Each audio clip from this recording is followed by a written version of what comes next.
একদিন ছিল গ্রীষ্মকালের দুপুর। সূর্য তখন আকাশ থেকে আগুন ঢালছে, মাঠঘাট সব খাঁ খাঁ করছে, বাতাসেও নেই এক ফোঁটা শান্তি। এই প্রচণ্ড গরমে আমাদের এক বন্ধু, একটি কাক, তৃষ্ণায় কাতর হয়ে আকাশে উড়ে বেড়াচ্ছিল। ডানা যেন আর শক্তি পাচ্ছে না। তার একটাই আশা ছিল একটু জল। উড়তে উড়তেই তার চোখে পড়ল মাটিতে রাখা একটি কলসি। কলসির ভেতরে জল আছে দেখে কাকটি নিচে নেমে এলো।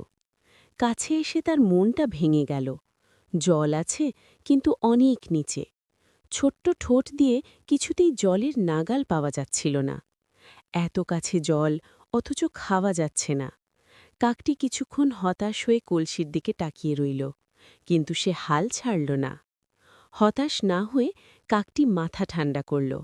সে ভাবতে লাগল কিভাবে জলকে একটু উপরে আনা যায়। চারপাশে তাকাতেই তার চোখে পড়ল কিছু ছোট ছোট নুড়ি পাথর। কাকটি মন দিয়ে সেগুলোর দিকে তাকিয়ে রইল।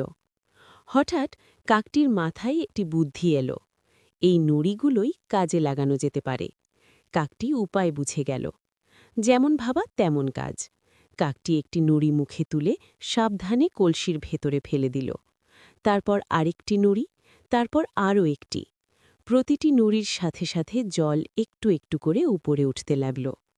কাকটি ক্লান্ত হয় না, একটার পর একটা নুড়ি ফেলতেই থাকে। তার পরিশ্রম আর বুদ্ধি একসাথেই কাজ করছে।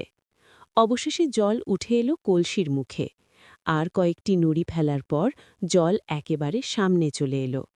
কাকটি মন ভরে জল পান করল। তার তৃষ্ণা মিটে গেল। মনে ফিরে এলো গভীর শান্তি। জল খেয়ে তৃপ্ত কাকটি আনন্দের সাথে আকাশে উড়ে চলল।